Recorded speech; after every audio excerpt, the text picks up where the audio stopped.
Olá, seja bem-vindo ao canal Sede Sapiência. Nós retomamos as atividades aqui do nosso canal e é com muita alegria que eu quero acolher você para esse vídeo, onde nós iremos meditar sobre a liturgia do 22º domingo do Tempo Comum. Nós retomamos as atividades do nosso canal e a partir de agora nós iremos postar a reflexão do Evangelho do domingo todas as semanas. Também no nosso canal, no mês de setembro, nós teremos um curso sobre Santa Teresinha do Menino Jesus. Santa Teresinha, que é doutora da Igreja, tem uma grande riqueza espiritual para partilhar conosco e como a festa de Santa Teresinha é no dia 1º de outubro, durante todo o mês de setembro, todos os dias, nós iremos postar um vídeo, um curso completo sobre a vida de Santa Teresinha e também sobre a sua doutrina espiritual. Você é convidado também a acompanhar conosco aqui no nosso canal. Se você não é inscrito, se inscreva por favor e também compartilhe o nosso material.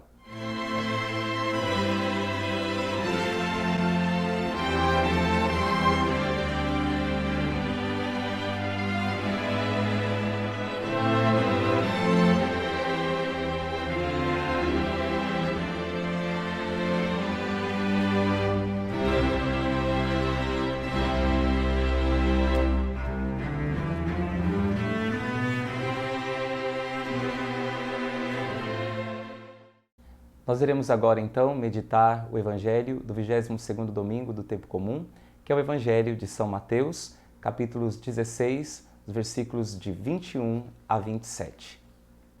No início do capítulo 16, nós temos Jesus que vai a Cesareia de Filipe e então ele pergunta aos discípulos a respeito da sua identidade. Primeiro pergunta o que o povo pensa a respeito dele e depois pergunta o que os discípulos pensam a respeito dele.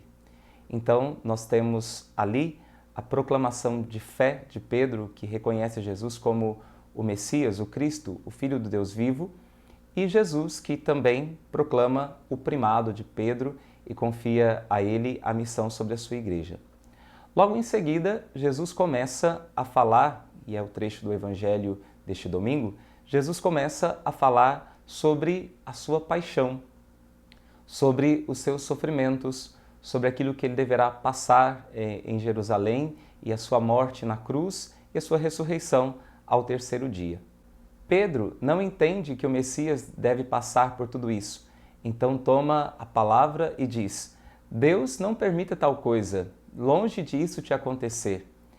E então Jesus responde assim num tom bastante firme para Pedro: Afasta-te de mim. Vá de retro, Satanás, porque tu és para mim uma pedra de tropeço. Tu não pensas como Deus, mas pensa como os homens. E logo em seguida Jesus ele faz então, ele diz aos apóstolos aquilo que é central no Evangelho de hoje. Jesus aponta o verdadeiro caminho do seguimento a ele e aquilo que os apóstolos deverão trilhar eles mesmos. Jesus então diz: se alguém quer me seguir, renuncie a si mesmo, tome a sua cruz e me siga, pois quem quiser salvar a sua vida, vai perdê-la. Mas aquele que perder a sua vida por causa de mim e do Evangelho, esse a ganhará, esse a salvará. Porque do que adianta o homem ganhar o mundo inteiro se vir a perder a própria vida, se vir a perder a vida eterna? Este é o Evangelho desse domingo, esse é o contexto e também o conteúdo desse Evangelho. Agora vamos meditar um pouco o que é que tudo isso significa e a mensagem que isso pode trazer para nós também no dia de hoje, para a nossa vida cristã, para a nossa vida espiritual e para toda a nossa existência. Ao revelar a sua paixão aos discípulos, no fundo, Jesus está revelando o plano de amor de Deus pela humanidade. E aqui nós podemos nos lembrar do versículo 16 do capítulo 3 do Evangelho de São João, em que o evangelista nos diz: de tal modo Deus amou o mundo que enviou o seu Filho para que todo aquele que nele crê não pereça, mas tenha a vida eterna. Deus enviou o seu Filho para amar o mundo, para revelar o seu amor salvador, redentor pelo mundo. O sofrimento, a paixão de Jesus vai ser a manifestação plena e total desse amor. São Paulo também vai reconhecer isso na carta aos Romanos, no capítulo 5, quando ele diz: mas eis aqui uma prova brilhante do amor de Deus por nós. Cristo morreu por nós quando éramos ainda pecadores. Então, o amor de Deus é um amor que, vamos dizer assim, chega à loucura de se entregar por nós, de doar a sua vida, de enfrentar o sofrimento, a paixão, a dor, para provar o seu amor por cada um de nós. Então, a doação de vida, o sofrimento e a cruz são manifestações extremas do amor de Deus por nós. E no início do capítulo 13 do Evangelho de São João, nós temos lá, Jesus, tendo amado os seus que estavam no mundo, amou-os até o extremo. E esse amar até o extremo é dar a sua própria vida. E a cruz e o sofrimento de Jesus mostra até que ponto Deus chega para cumprir a sua aliança de amor para conosco. Até que ponto Deus chega para poder nos salvar e para nos incluir na participação da sua vida divina. Deus não quer nos perder e por isso ele vai até as últimas consequências. Jesus, para ter nos salvo, nos dizem os teólogos, ele poderia ter feito de muitas maneiras. Se Jesus talvez tivesse derramado uma gota de sangue pela nossa salvação, Deus teria levado em consideração essa gota de sangue de Jesus. Se Jesus tivesse elevado um clamor, uma oração pela nossa salvação, Deus poderia ter salvo em consideração desta oração do seu Filho amado. Mas Deus quis levar até as últimas consequências, Deus quis dar tudo de si, Deus quis derramar todo o seu sangue no madeiro, para que nós não nos esquecêssemos de até que ponto Deus é capaz de ir para nos provar e manifestar o seu amor. A cruz, o sofrimento do Senhor, é um sinal que fica para sempre na nossa história, diante dos nossos olhos, para nos mostrar o quanto Deus nos ama, o quanto que Deus é apaixonado por nós, o quanto Deus não quer que nós nos percamos e que nós nos voltemos inteiramente para Ele. Então, quando Jesus revela o seu sofrimento, na verdade, Jesus está revelando o seu amor. Pedro não entende isso. Pedro não entende por que o Messias deveria passar por esse sofrimento todo. E Pedro pensa de uma maneira humana. E pensar de maneira humana é pensar contrariamente ao amor verdadeiro, ao amor profundo aqui. Porque nós que estamos marcados pelo pecado e pelas consequências do pecado, nós que temos a inclinação para o pecado, a nossa tendência é buscar aquilo que é mais fácil, aquilo que é mais agradável, aquilo que nos convém de alguma forma e aquilo que nos exige menos esforço. E dessa forma nós nos mantemos fechados em nós mesmos porque estamos preocupados apenas com a nossa própria manutenção e com o nosso bem-estar. E por isso não somos capazes de nos abrir para amar, para nos doar. Pensar de maneira humana é pensar, por assim dizer, apenas no próprio umbigo, é pensar apenas em si mesmo. E é por isso então que Jesus diz uma resposta dura para Pedro e diz: vá de retro, vai para trás de mim, significa essa expressão. Caminhe atrás de mim, siga o meu caminho.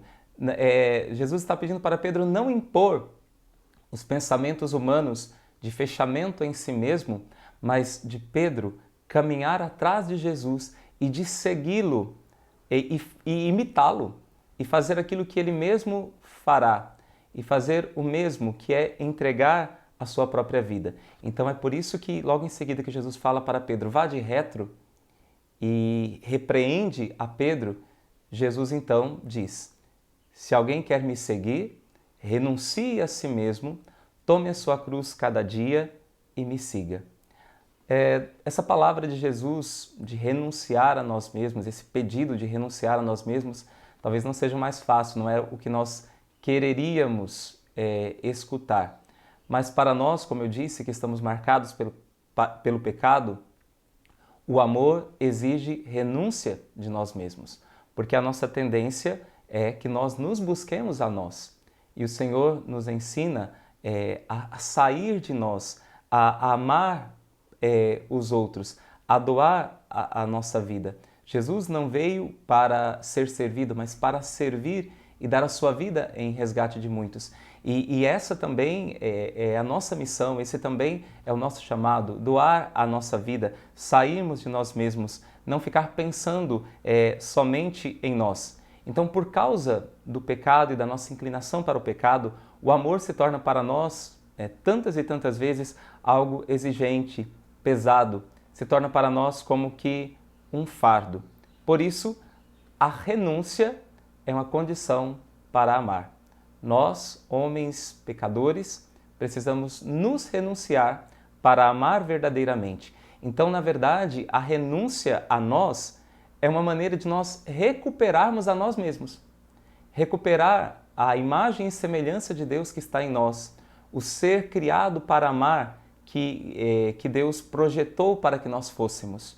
Renunciar a nós mesmos significa nos recuperar no nível mais elevado, com a capacidade de amar restaurada, regenerada. Uma vez eu li num livro sobre São João da Cruz, uma introdução ao livro de São João da Cruz, uma frase que eu nunca esqueci na minha vida que falava sobre o que é a renúncia. E o autor que escreveu essa introdução dizia: renúncia é a libertação para o amor, que tudo nos pede, porque tudo nos dá. Renúncia é a libertação para o amor, que tudo nos pede, porque tudo nos dá. Quando nós renunciamos para amar, nós ganhamos tudo novamente.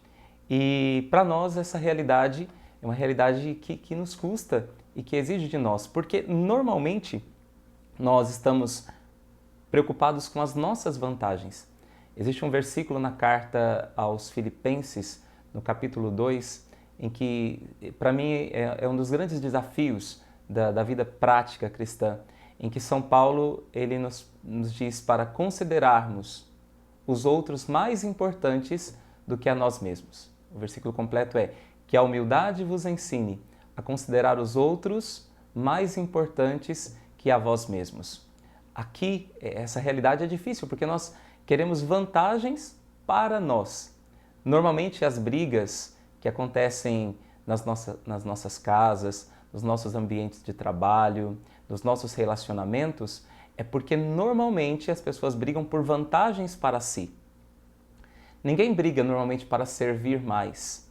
Ninguém briga para, como dizia Santa Teresinha, ocupar o último lugar, para ceder esse lugar, o primeiro lugar, ao outro. Nós brigamos normalmente e temos conflitos porque queremos os primeiros lugares, porque queremos obter vantagens. Mas a renúncia é necessária para nós aprendermos a considerar os outros mais importantes do que a nós mesmos. Ao dar a sua vida por nós na cruz, Jesus nos considerou mais importante do que a sua própria vida. Ele deu a sua vida a nós, querendo nos incluir na sua vida, e nos incluir na vida divina, nos incluir na salvação. Ele mostrou o tamanho da nossa importância perante Deus. Então, meus queridos irmãos, a renúncia é algo necessário se nós queremos amar verdadeiramente, se nós queremos curar o nosso coração ferido pelo pecado, marcado pela doença do pecado e ter um coração livre verdadeiramente, tal como Deus sonhou para nós. Então Jesus pede para que nós renunciemos a nós mesmos e tomemos a nossa cruz. Tomar a cruz é amar como Jesus, é ser capaz também de responder e assumir as consequências de amar, assumir as consequências do amor, assumir as consequências de nos entregarmos, de nos dispormos a Deus. Eu me recordo aqui de uma frase que São João Paulo II disse na canonização de Santa Edith Stein, em que ele nos dizia: a dor torna profundo o amor e o amor torna fecunda a dor. Por amar, nós iremos muitas vezes experimentar o sofrimento, a incompreensão, precisaremos sair de nós mesmos, nos esforçarmos, ir para além de nós. E muitas vezes isso será para nós causa de dor. Mas aí São João Paulo nos diz, a dor torna profundo o amor. E ao mesmo tempo, o amor que nós colocamos naquilo que nós fazemos torna fecunda a dor que nós sofremos por amar. Então, essa realidade é fundamental. Tomar a nossa cruz é amar da mesma forma de Jesus. Ele assumiu a sua cruz e nos convida também a assumirmos a nossa cruz.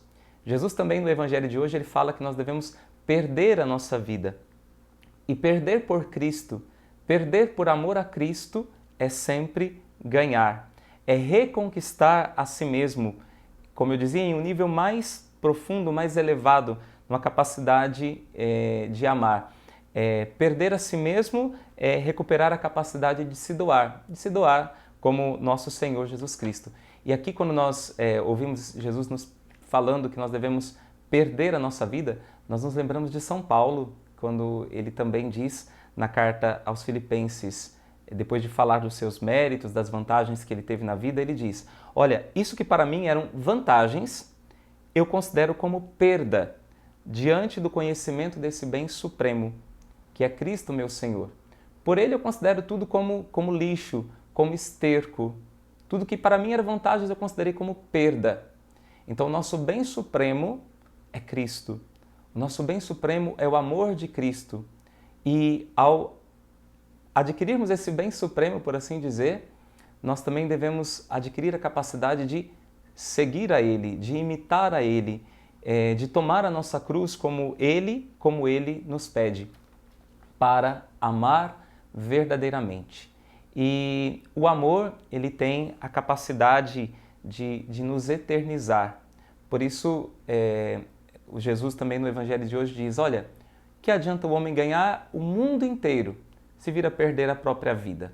De que vale tudo isso? Na verdade, é só o amor que nos eterniza. Todas as outras coisas que nós fazemos para a nossa própria vantagem, para os nossos próprios bens, tudo isso passará.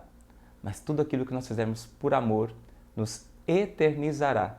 A caridade é eterna, nos diz São Paulo e nos recorda também Santa Teresinha, quando ela diz no seu manuscrito B, né, eu entendi que a caridade é eterna, é só a caridade que faz os membros da igreja agirem.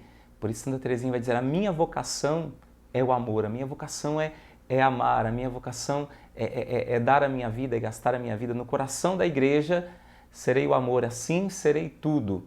E aí Santa Teresinha vive essa vida de profunda entrega a Deus. Então o amor, ele tem uma capacidade de nos eternizar. Por isso, quando nós perdemos tudo por amor a Deus e por amor ao próximo, na verdade nós ganhamos tudo, porque ganhamos a vida eterna. E eu concluo esta reflexão com uma frase de Santo Agostinho, em que ele nos diz, o que adianta viver bem se não se vive para sempre? O que adianta viver bem se não se vive para sempre? E para viver para sempre, nós precisamos amar, porque o amor nos eterniza. E para amar, nós precisamos renunciar a nós mesmos. E para amar, nós precisamos tomar a nossa cruz e imitar Jesus, que também, para provar o seu amor para conosco, entregou a sua vida inteira na cruz por cada um de nós. Que o Senhor nos ajude a mergulhar no mistério profundo do seu Evangelho e a viver esse Evangelho também nós na nossa vida. Não só entendê-lo, mas aceitá-lo e vivê-lo e configurarmos a nossa vida ao seu Evangelho. A você, um abençoado domingo, Deus te abençoe e até o nosso próximo encontro.